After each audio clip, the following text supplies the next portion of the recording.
하나님의 말씀은 요한복음 7장 14절에서 16절입니다. 합독하도록 하겠습니다.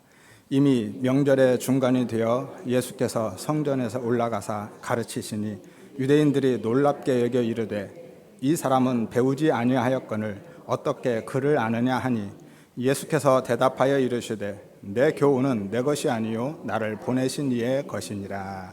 아멘. 여러분 안녕하세요. 반갑습니다. 이제 본격적으로 더워지는 것 같습니다. 건강 잘 챙기시기를 바라고요. 예수님은 초막절에 유대로 가서 자신을 드러내고 증명하라는 형제들의 요구를 거절하셨지만 오늘 본문에 보면 은밀하게 몰래 올라가십니다. 일반적으로는요, 예루살렘에 올라갈 때는 순례자들의 대열에 합류해서 같이 갑니다. 하지만 예수님은 혼자 따로 가셨다라는 거죠. 그렇다고 해서 예수님이 아무도 모르게 정말 비밀 침투하듯이 그렇게 몰래 숨어들었다라는 게 아니라요, 형제들의 요구처럼 공개적으로 자신을 과시하면서 사람들의 시선과 기대를 만족시키는 방법으로 그런 방식으로 올라가지 않으셨다라는 거예요. 그냥 따로 가신 겁니다. 왜냐하면 만약에 순례자들의 대열에 합류해서 그렇게 드러내놓고 올라가시게 되면 기적을 바라는 수많은 사람들 뿐만이 아니라 예수님께 적대 감정을 가지고 있는 유대 지도자들에 의해서 예루살렘으로 올라가는 길이 방해를 받을 것이기 때문이죠. 조금 이따 살펴보겠지만 예루살렘에는 이미 예수님에 대한 소문이 떠들썩했고요. 무엇보다도 성전 지도자들의 날선 감정이, 긴장감이 흐르고 있었기 때문인 거예요. 예수님에 대한 찬반 여론이 분분했고 예수님을 체포하기 위해서 부지런히 움직이는 사람들까지 있었던 거죠. 그래서 예수님은 일단 예루살렘에 들어가시기까지는 최대한 자신을 드러내지 않으시려 했던 거죠. 그렇다고 해서 예수님의 이 은밀한 행보가 단순히 예루살렘에 들어가기 위한 조심성과 치밀함을 의미하지는 않습니다. 그 안에도 영적 의미가 담겨져 있죠. 그리스도의 생명의 은혜는, 구원은 인간들이 기대하고 예상하는 방식으로 주어지지 않는다라는 것을 보여주고 있는 것이죠. 생명은요, 구원은 하나님의 뜻 안에서 하나님의 때에 하나님의 방법으로만 주어진다라는 겁니다. 11절에 보면 명절 중간에 유대인들이, 여기서 유대인은 유대의 지도자들을 의미합니다. 제사장들과 바리새인들을 중심으로 한 성전의 지도자들이죠. 그들이 예수님을 찾으면서 그가 어디 있느냐라고 하죠.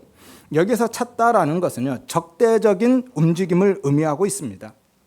마치 사회 질서를 어지럽히는 위험한 사람을 찾듯이 그들이 수색하고 추적했다라는 거죠.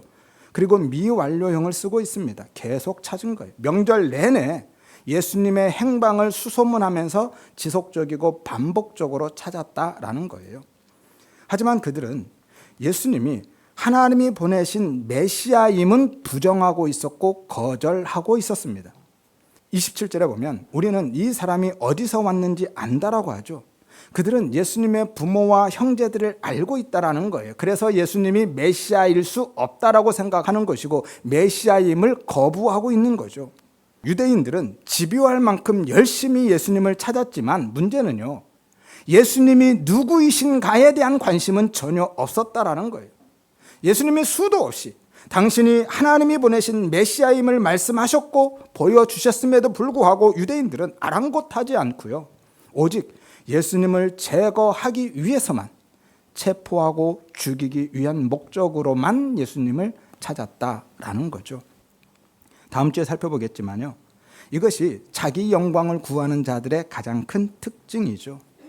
자기 영광을 위해서 사는 사람들은요, 내 이름과 내 가치와 내 영광을 지키는 데 있어서 걸림이 되고 방해가 되는 것은 무엇이든 그냥 둘 수 없습니다. 반드시 제거하려고 하죠. 비록 그분이 하나님이시라 할지라도. 그래서 그들을 어둠이라고 하는 겁니다. 어둠은 빛에 의해서 자신들이 어둠으로 드러나고 폭로되면 둘 중에 하나를 선택합니다. 그 빛을 피해서 도망치든지 아니면 달려들어서 그 빛을 밟아 끄려고 하든지. 요한복음 1장 5절에 빛이 어둠에 비추매 어둠이 깨닫지 못하더라 라고 말씀하죠. 여기서 깨닫다가 카탈람바노라는 단어였죠. 문자적인 의미는 인식하다, 이해하다, 붙잡다 라는 거고요. 어원은 이기다, 소각하다 라는 의미예요. 그러니까 어둠은요, 빛으로 오신 예수님을 이해하고 붙들지 못했다라는 거죠. 인식조차 못했습니다. 그래서 어떻게 하죠? 이기려고 했다라는 거예요. 예수님께 달려들어서 빛이신 예수님을 밟아 끄려고 했다라는 거죠. 왜냐하면 그 빛이 존재하는 한 자신들은 계속 어둠으로 드러나고 죄인으로 폭로되기 때문이죠.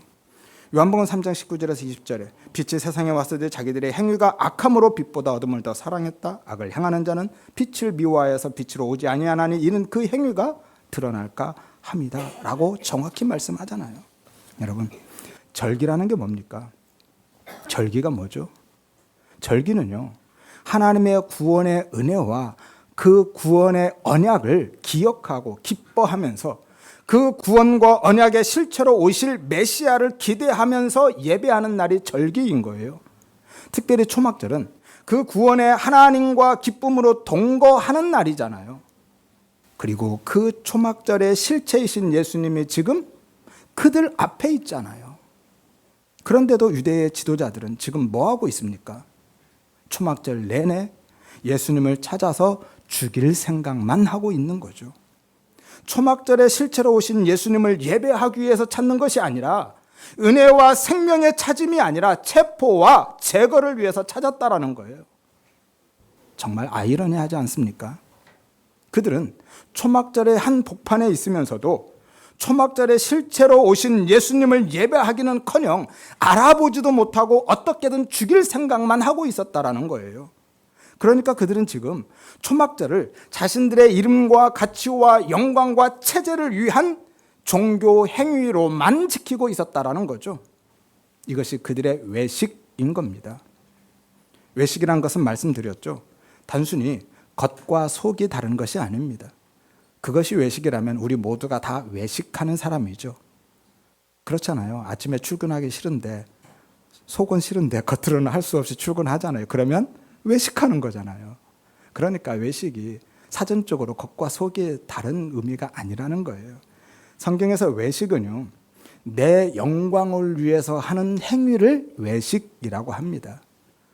유대의 지도자들은, 특별히 바리새인들은 오롯이 내 영광을 위해서 그 모든 행위들을 했다라는 거죠. 그래서 유대의 지도자들은 자신들을 죄인으로 폭로하고 유대교의 체제를 위협하는 예수님을 그냥 두고 볼 수가 없었던 겁니다. 이것이 바로 아담 안에 있는 우리의 타락한 본성인 거죠. 내 영광을 위해서라면요, 우리는 무엇이든 하고요, 누구라도 그냥 둘 수 없습니다.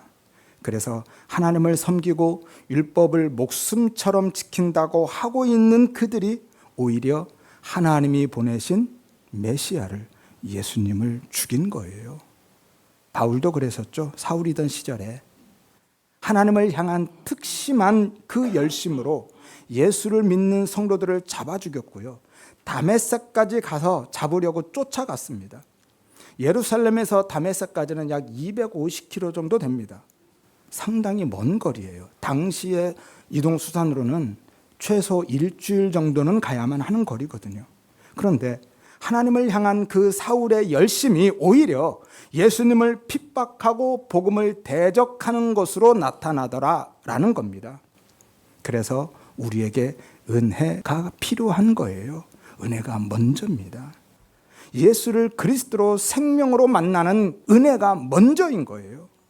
그 은혜가 없으면요, 우리도 사울처럼, 오늘 유대의 지도자들처럼 열심히 하나님의 이름을 부르고 섬기면서도 원형과 실체이신 그리스도는 보지 못하고 모형과 그림자만 바라보고 제도와 율법만 붙들고 살아갈 뿐만이 아니라 그 열심으로 내 영광 위해서 오히려 복음의 대적자로, 교회를 핍박하는 자로 살아갈 수밖에 없기 때문인 거예요.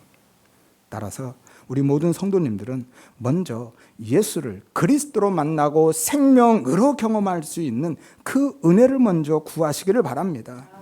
하여서 하나님의 뜻과 상관없이 종교적인 열심을 부리는 것이 아니라 내 이름과 내 가치와 영광을 위한 인본적인 열심이 아니라 오직 은혜의 이끄심에 의한 십자가의 원리로 자기 부인의 열심으로 살아가시기를 주의 이름으로 축원드립니다. 12절 보겠습니다. 예수에 대해서 무리들이 수군거리죠.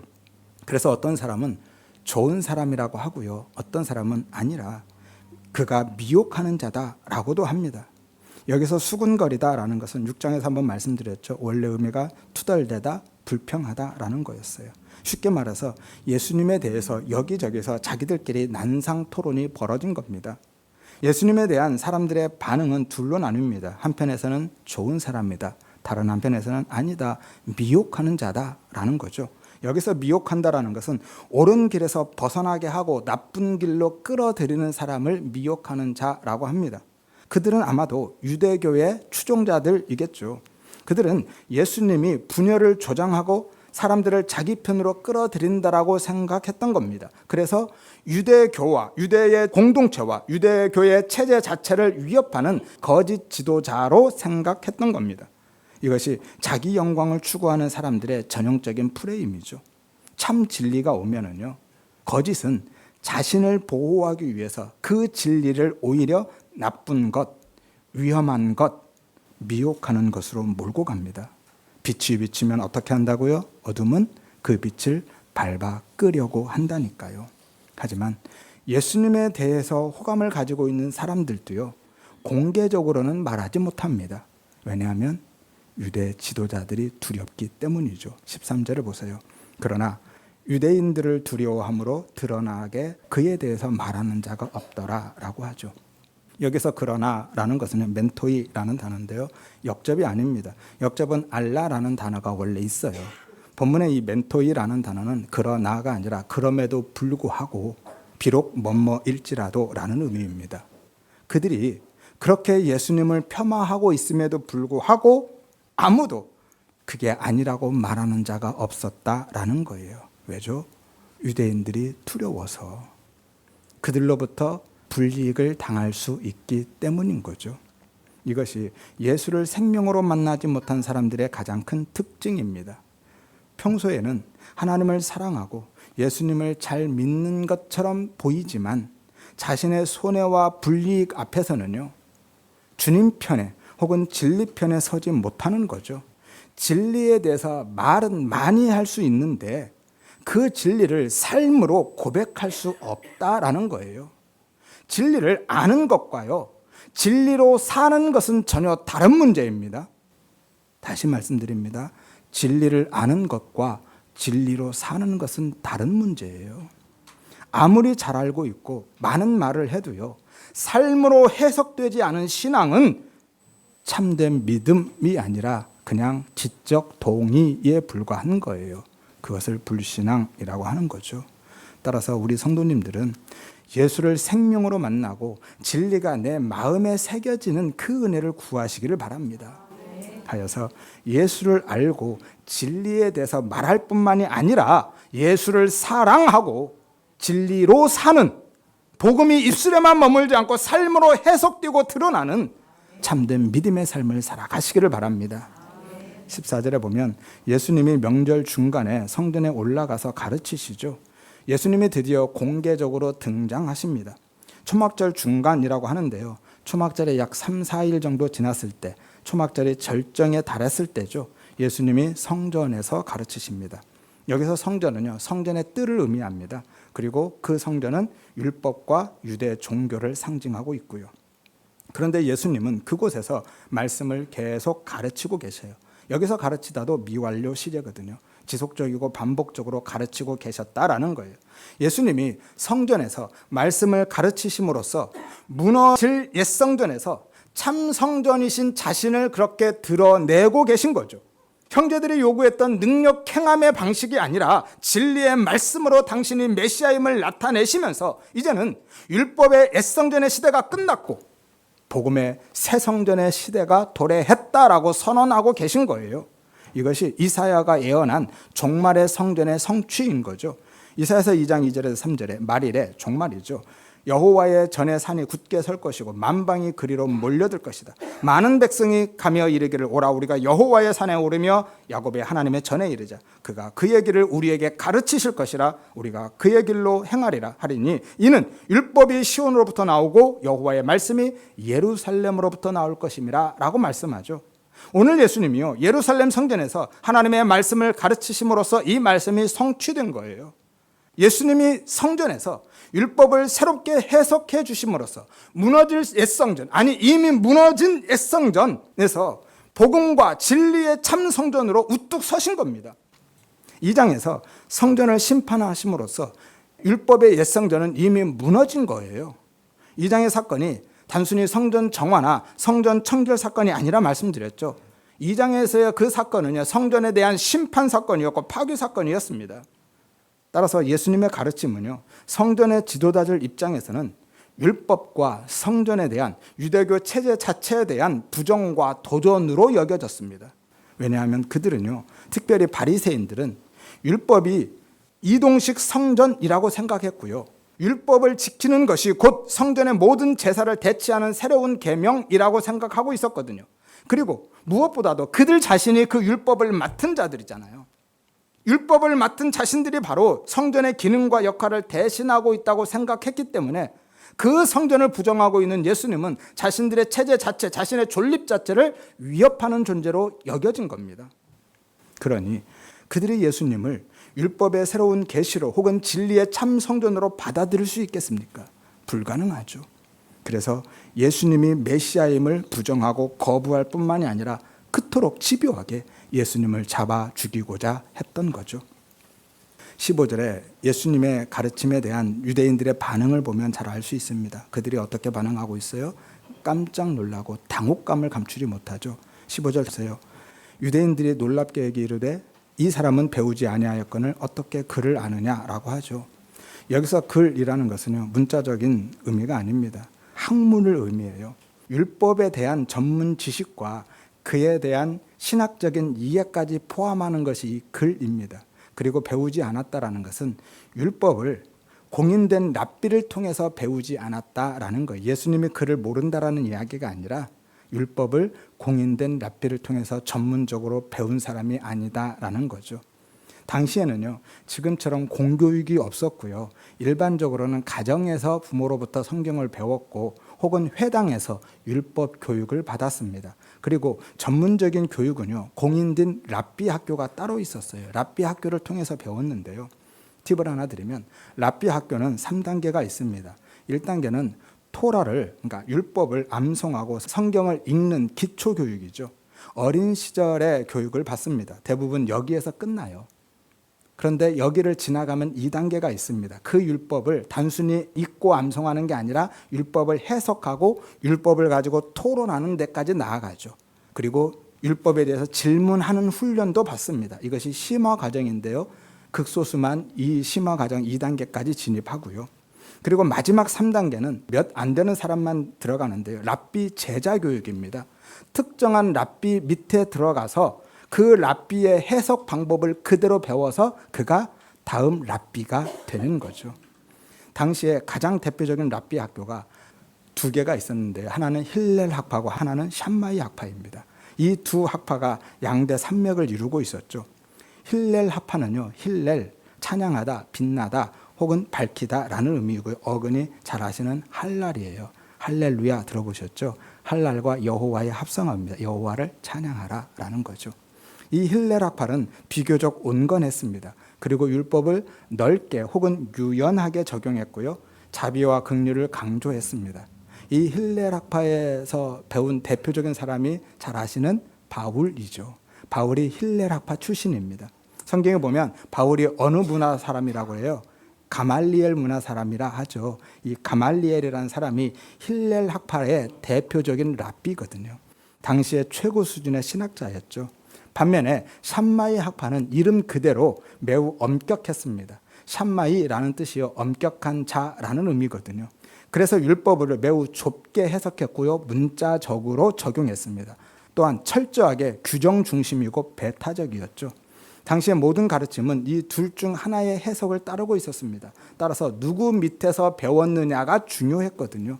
그들은 가르침의 정통성을요, 그 가르침의 출처가 어디에 있느냐, 누구에게서 배웠느냐로 그 정통성을 결정했던 겁니다.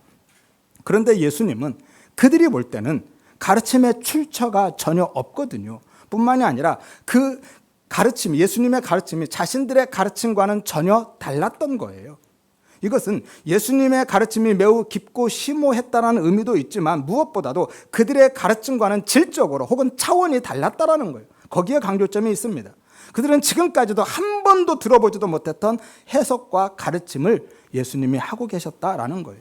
그래서 유대의 지도자들이 그토록 놀랐던 거죠. 당시의 랍비들은요, 자신의 스승이나 혹은 유명한 랍비의 말을 그대로 인용해서 가르쳤거든요. 예컨대 이런 식이죠. 힐렐이 말하길, 혹은 샴마이가 말하길, 혹은 전통에 의하면, 이렇게 시작해서 가르쳤던 거예요. 그리고 당시의 유대인들은 앞서 말씀드린 대로 성전 자체보다도 율법의 가르침에 더 비중을 두고 있었기 때문이죠. 왜냐하면 메시아의 오심을 준비하는 길이 바로 율법을 잘 가르쳐서 잘 지켜서 살게 하는 것이다 라고 생각했기 때문인 거예요. 그런데 예수님은요, 다른 랍비들과는 달리 누구에게도 의존하지 않고 당신 자신의 권위로 말씀하고 있었거든요. 나는 너희에게 이르노니, 이렇게 시작하시잖아요.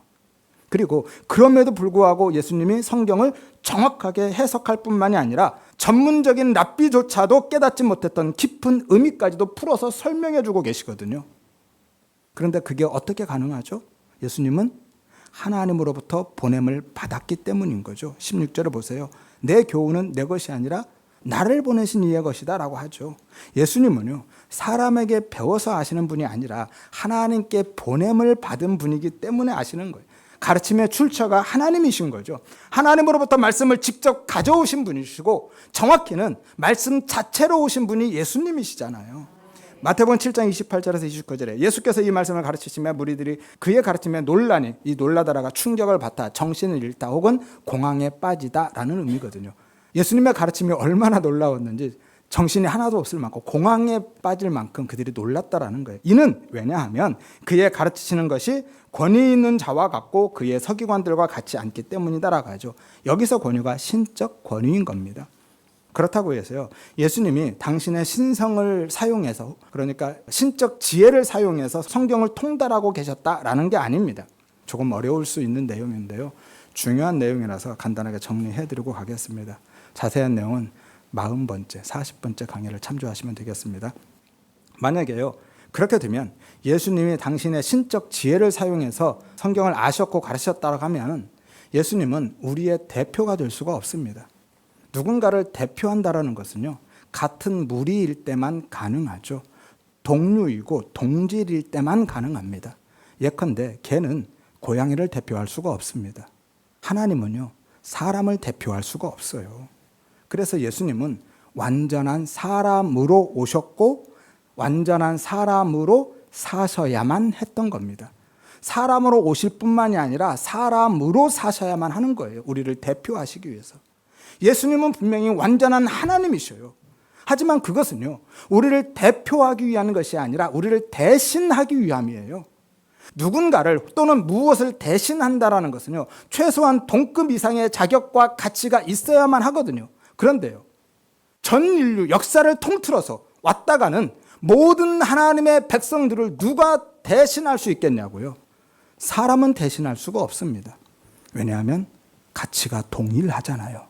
그래서 사람은 전 역사를 통틀어서 왔다가는 하나님의 모든 백성들을 대신할 수가 없어요. 누구만 가능해요? 하나님만. 하나님은요, 인류의 전 역사의 모든 사람보다 훨씬 가치가 있으신 분이잖아요. 그래서 하나님은 모든 하나님의 백성들을 대신할 수가 있으시다라는 거죠. 그래서 메시아로서의 예수님은 반드시 하나님이셔야만 한 거예요. 하지만 동시에 우리를 대표하기 위해서는 완전한 사람이어야만 하고 무엇보다도 완전한 사람으로 사셔야만 했던 겁니다. 이것이 성육신의 신비인 거예요. 그래서 예수님은 당신의 모든 신성을 감추고 완전한 사람으로 사신 거예요. 이것이 예수님의 자기 비움인 거죠.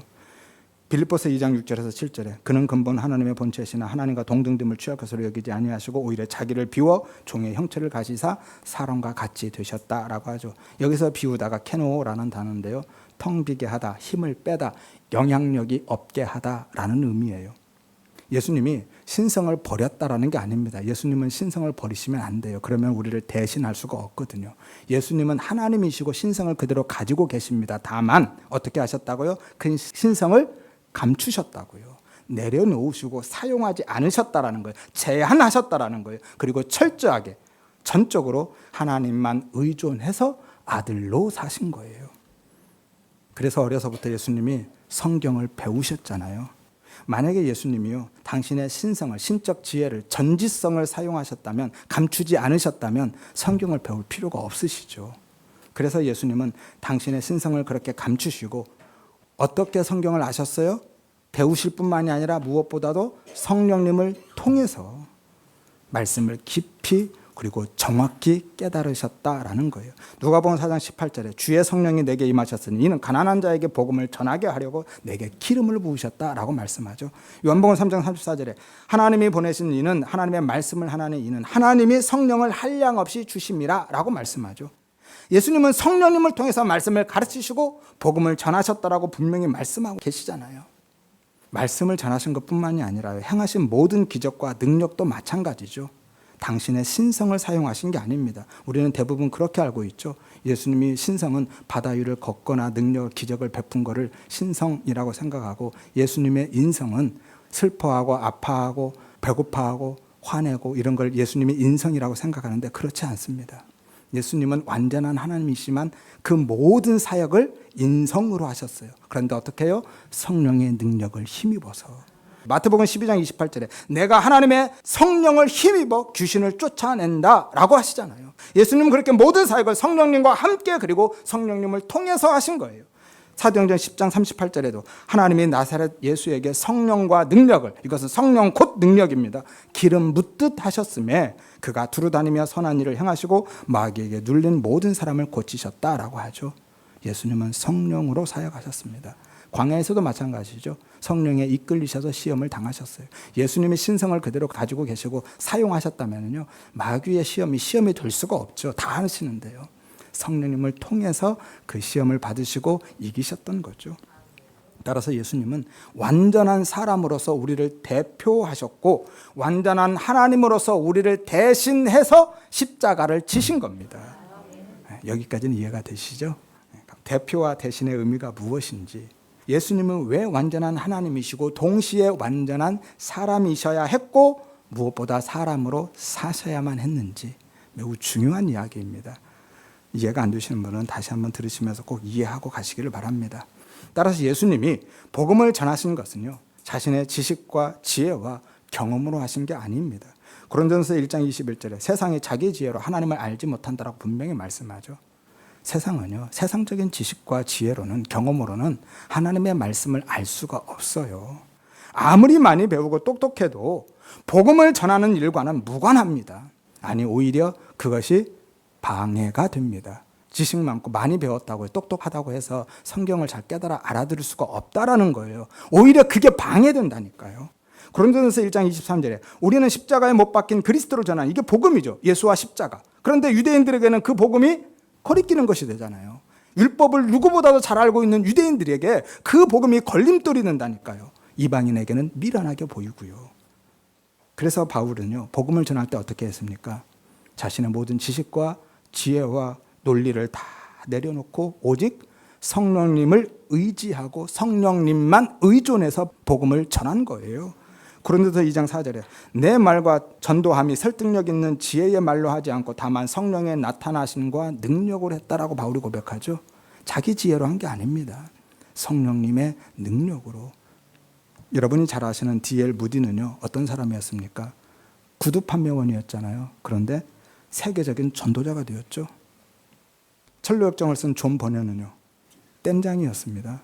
금속 이렇게 수리하는 사람이었죠. 그런데 세계적인 설교자가 되었습니다. 이것이 하나님의 지혜이고 하나님의 능력인 거예요. 하나님이 그들을 사용하신 거죠. 따라서 우리 모든 성도님들은 그 은혜를 구하시면서 부지런히 말씀 읽으시고 묵상해 가시기를 바랍니다. 성령님이 깨닫는 은혜를 주셔서 예수와 십자가 그 복음을 깊이 깨닫고 경험하게 해주실 줄로 믿습니다. 여기 계신 분들은요, 제가 보기에는 아마도 웬만한 목사님들보다 훨씬 더 깊이 복음을 알고 계신 분들이에요. 왜냐하면 지금도요, 대부분의 목사님들은 이 복음을, 말씀을요, 율법이나 도덕으로 바라보기 때문이죠. 하지만 여기 계신 분들은 그렇지 않으시잖아요. 말씀을 진리로 예수와 십자가로 보시잖아요. 그러니 이미 복음을 깊이 알고 계신 분들입니다. 방법은 다 알려드렸어요. 성경은요, 모두가 창세기부터 계시록까지 전체가 다 예수에 대한 이야기예요. 예수와 십자가 복음에 대한 이야기이기 때문에 그 관점으로 성경을 보시면 됩니다. 그 은혜를, 깨닫는 은혜를 구하시면서 보시면 하나님이 열어주셔요. 진리는 구하는 자들에게 반드시 열어주신다 하셨죠. 성경에서 너희가 구하라 찾으라는 것은 다 그 이야기입니다. 진리를 구하라는 거예요. 그러면 반드시 주겠다라는 거죠. 만약에 그게 우리의 육체적인 삶의 필요에 대한 이야기라면 하나님 거짓말하신 거예요. 아니면 우리가 구한 사람이 한 사람도 없든지요. 구하면 반드시 주신다며요. 근데 다 받으셨냐고요? 아니잖아요. 그 진리 구하라는 거예요. 그러면 하나님은 반드시 열어서 보여주십니다. 잠시 곁길로 갔는데요, 다시 돌아오겠습니다. 그런데 문제는 오늘 유대인들은 예수님이 가르치시는 그 복음에는 관심이 없었다라는 거예요. 그리고 예수님이 어떻게 히브리 성경을 읽고 해석하고 설명하시는지에만, 어떻게에만 관심을 가지고 있었다라는 거예요. 그리고 거기에 놀라고 있었다라는 거죠. 왜냐하면 그들은 예수님의 출신과 배경을 너무 잘 알고 있었기 때문이죠. 예수님은 시골 마을인 갈릴리 나사렛 출신이고요. 게다가 비천한 목수의 아들로서 랍비 교육을 전혀 받은 적이 없거든요. 그런데 오늘 보니까 히브리 성경을 줄줄 읽고 강론하고 있고요. 당시에는 듣도 못한 탁월한 말씀으로 가르치고 계시거든요. 그것도 권위 있는 랍비의 의견이 아니라 오롯이 당신의 생각으로 그렇게 가르치고 있으니 그들이 놀랄 수밖에요. 따라서 그들이 볼 때는요, 예수님의 가르침은 원인은 없고 결과만 있는 상황이에요. 그러니까 더 이해가 안 되는 겁니다. 이것이 율법주의와 인본주의의 한계이고 특징인 거예요. 율법주의는요, 인본주의는 모든 것을 눈에 보이는 것으로 판단하고 평가하고 규정하고 가치를 부여합니다. 그래서 예수님이 24절에 외모로, 겉모습으로 보이는 대로 판단하지 말아라 라고 말씀하신 겁니다. 어떻게 판단해야 된다고요? 공의롭게 판단해라 라고 말씀하죠. 여기서 공의로운이라는 것이 의로운, 하나님의 기준에 맞는 이라는 의미예요. 따라서 공의롭게 판단한다라는 것은요, 보이는 것을 기준으로 해서 인간적인 관점으로 판단하는 것이 아니라 보이는 것 너머에 있는 본질을 기준으로 해서 하나님의 관점으로 판단해야 된다라고 말씀하시는 겁니다. 겉모습이 아닌, 형식이 아닌 진리로, 예수로, 생명으로 봐야 된다라는 거예요. 성경은 그렇게 봐야 됩니다. 예수와 십자가 복음으로, 그 은혜로, 생명으로. 이 말씀은 다음 주에 다시 나누도록 하겠습니다. 아무튼 아담 안에 있는 인간은요, 본질적으로 공의롭게 판단할 수가 없습니다. 하나님의 의가 아닌 내 의를 기준으로 해서 본질이 아닌 외모로 보이는 것으로 판단할 수밖에 없어요. 이것을 다른 말로 인과론이라고 하죠. 눈에 보이는 외적인 원인에 의해서 결과를 판단하는 것이 인과론이거든요. 그리고 그 인과론에서 기인된 것이 무엇인 줄 아세요? 기복주의입니다. 하나님의 은혜와 사랑으로, 인간의 열심과 노력으로, 그리고 눈에 보이는 세상의 복으로 측정하고 환산하려고 하는 행위, 그것이 바로 기복주의이거든요. 유대인들은 열심히 눈에 보이는 희생 제사와 율법 지킴의 행위들을 내어놓으면서 그것으로 의롭게 되고 하나님을 기쁘시게 할 수 있다라고 굳게 믿고 있었거든요. 그리고 하나님은 자신들이 내어놓는 그것 받으시고 그 희생제사와 율법 지킴의 행위들을 받으시고 그 대가와 보상으로 자신들이 원하는 것을 주실 것이다 라고, 아니 주셔야 한다라고 믿고 있었어요. 우리가 원인을 제공하면 하늘은 그 원인에 맞는 결과를 내어놓아야 된다라는 거죠. 이것이 인과론이고 기복주의이고 종교인 거예요. 내가 이렇게 지성했으니까 하늘은 감천해야 된다라는 거죠. 지성이면 감천인 겁니다. 그러니까 율법주의나 인본주의, 기복주의 혹은 종교 생활들은요, 결국 같은 거예요. 뿌리가 하나입니다. 그 뿌리가 뭐죠? 나인 거예요. 내가 그 모든 것의 중심이고 뿌리가 되는 거예요. 그 모든 것은요, 결국 다 내 영광 위해서 하는 거잖아요. 18절 말씀에 스스로 말하는 자는 자기 영광만 구한다라고 하죠. 내 영광 위해서 그 모든 것을 했던 겁니다. 그래서 그렇게 제가 집요하게 그것은 기독교가 아니라고, 그런 기독교는 없다라고 말씀드리고 있는 거예요. 만약에 그런 게 기독교라면요, 기독교가 불교나 다른 종교들과 다름이 뭐죠? 모든 종교 다 그렇게 하고 있잖아요. 심지어 무속신앙도 그렇게 합니다. 똑같아요. 그런데 너무 안타까운 것은 오늘날 한국교회가 어느새 그 자리에 가 있는 거예요. 그들과 다름이 없어요. 이 한 가지만으로도 오늘날 기독교가, 우리의 신앙이 얼마나 오염되어 있고 왜곡되어 있는지를 아셔야만 하는 거예요. 여러분, 기독교는요, 기독교 신앙은 우리의 정성을 바쳐서 하나님을 감동시키고 그것으로 하나님의 힘을 내 편으로 끌어당기는 게 아닙니다. 그것은 이방의 종교들이나 하는 거예요. 그것을 무속 혹은 샤먼이라고도 합니다. 제발 무속인들처럼 지성이면 감천식으로 신앙생활하지 마시기를 바랍니다. 우리는 하나님의 자녀라면서요, 자녀는 부모를 감동시킬 이유가 없습니다. 감동시키지 않아도요, 필요한 모든 것은 부모로부터 마땅히 받는 게 자녀잖아요. 자녀인데 왜 영적 고아처럼 살려고 하시냐는 거예요. 기독교는요, 나를 위해서 하나님의 힘을 끌어오는 것이 아니라 오히려 하나님에 의해서 내 힘이 비워지는 거예요. 차이를 아시겠죠? 나를 위해서 하나님의 힘을 끌어당기는 것이 아니라 하나님에 의해서 내 힘이 비워지는 거고요. 그래서 어떻게 해야 돼요? 오직 은혜만 의존해서 살아가는 것이 기독교인 거예요. 이게 진짜 기독교이고 우리의 신앙생활입니다. 왜죠? 왜냐하면 그래야, 내가 그렇게 비워주고 부정되고 해체되어야, 이것이 옛사람의 죽음이죠. 자기 부인입니다. 그래야, 그렇게 내가 죽어야 내 안에 있는 생명이 예수가 드러나니까요. 이게 하나님의 영광이잖아요. 우리가 하나님께 영광 돌리는 것이 바로 이겁니다. 이것을 효과적 영광이라고도 한다 말씀드렸죠. 하나님께 영광을 돌리는 삶은요, 내가 어떤 훌륭한 결과물을 내어놓아서 하나님의 영광을 돌리는 것이 아니라 그것은 오히려 내 영광이 됩니다. 진짜 하나님께 영광은요, 나는 없음이 되어서 내 안에 있는 오직 예수와 그 생명이 드러나는 것, 그것이 하나님의 영광이 되는 삶인 거예요. 하나님은 하나님의 것만 받으신다 말씀드렸잖아요. 하나님은 사람의 것을 받으시지 않습니다. 그거 갖다 어디다 쓰겠어요?